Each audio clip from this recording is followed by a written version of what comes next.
Gravitational force की definition में यह सीख लें कि हर जिस्म दूसरे जिस्म को अपनी तरफ खींचता है। यानी कि कोई भी जो बॉडीज है ना दो, वो एक दूसरे पे ऊपर अमल करती हैं। एक ऐसी फोर्स हो जिसे कस्से शकल कहते हैं, ग्रेविटेशनल फोर्स कहते हैं। कोई भी छोटी से छोटी बॉडी हो या बड़ी से बड़ी बॉडी हो, वो दूसरी अपने करीबी बॉडी को अपनी तरफ खींचती है, जिसे हम ग्रेविटेशनल फोर्स कहते हैं।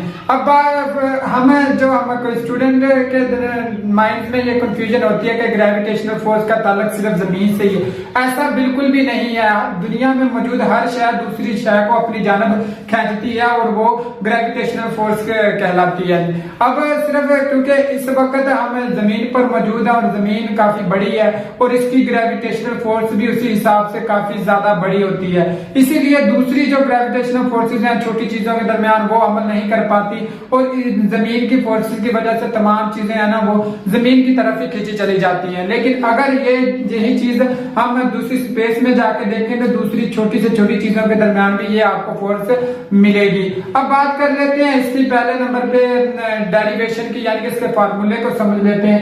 F is equal to G m1 m2 over d का स्केयर। इसमें आप सबसे पहले देखें F is equal to F आप इसमें एप्लीकेशन आपकी जो ग्रेविटेशनल फोर्स की g आपका कांस्टेंट है, क्योंकि जो आपकी फोर्स है ना ग्रेविटेशन वो डायरेक्टली प्रोपोर्शनल होती है मैसेज के m1 और m2 के, और इनवर्सली प्रोपोर्शनल होती है डिस्टेंस के, यानी कि जो आपका फासला है ना दो मैसेज के उसके इनवर्सली प्रोपोर्शनल होगी।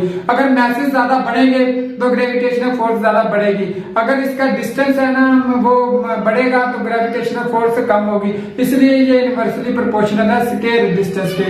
लेकिन जी इसलिए कांस्टेंट ग्रेविटेशनल लगाया जाता है कि इस इक्वेशन को स्टेबल किया जाए। ये आपका फार्मूला है। इसमें आप बखूबी देख सकते हैं कि जो ग्रेविटेशनल फोर्स है वो मैसेज पे डिपेंड करती है और डिस्टेंस पे डिपेंड करती है।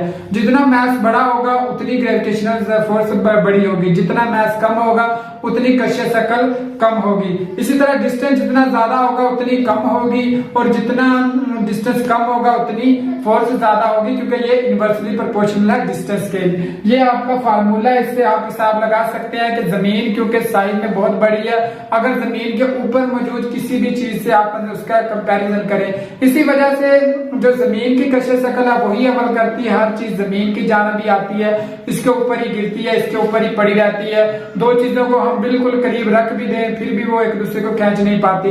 लेकिन यही हम कंपैरिजन अगर सूरज के साथ करें, यानी कि अर्थ जमीन का और सूरज के साथ करेंगे तो सूरज अब तमाम जो इस्लाम है ना उससे बड़ा है, जैसे अजराम फल्की है, हमारे दूसरे भी हैं सियारे वगैरह हैं, मार्स वगैरह, उन तमाम से बड़ा है, तो वो उसको अपनी तरफ खींच रहा है। जमीन भी उसके गिर्द चक्कर लगा रही है, दूसरे भी लगा रहे हैं उसकी कश्य शकल की वजह से, इसलिए जो इसके मैस है ना उस पर ये डिपेंड करता है। अब आपको ये बखूबी समझ आ गई होगी कि कश्य शकल होती क्या है, किन किन चीजों पे डिपेंड करती है और ये वेरी करती है यहाँ से। ये डिस्टेंस, क्योंकि हम एक चीज ये भी देख लें, बहुत ही इंपॉर्टेंट पॉइंट है कि कोई चीज जमीन के नजदीक पड़ी है उसकी कश्य शकल ज्यादा होगी, लेकिन जैसे जैसे हम ऊपर की जानब जाते हैं उसकी कश्य शकल उतनी ही कम होती जाती है, क्योंकि आपका डिस्टेंस वेरी कर रहा है। आप जो भी चीज लेकर ऊपर जा रहे हैं उसका और जमीन का जो डिस्टेंस है ना वो बढ़ता जाएगा, इसलिए फोर्स ऑफ ग्रेविटेशन उतनी कम होती जाएगी, क्योंकि डिस्टेंस के ये इनवर्सली प्रोपोर्शनल है, वो आप पहले ही देख चुके हैं। इसलिए आपको बखूबी समझ आ गई होगी कि ये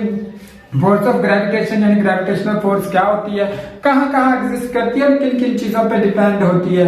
इसके मतलब कोई भी क्वेरी हो, कोई भी क्वेश्चन हो, कमेंट बॉक्स में कर दीजिएगा, मैं उसमें रिप्लाई कर दूंगा। या कोई भी नया टॉपिक हो जिस पे आप चाहते हैं कि कोई वीडियो लेक्चर होना चाहिए वो भी आप आगाह कर दीजिएगा, मैं उन पे बना दूंगा।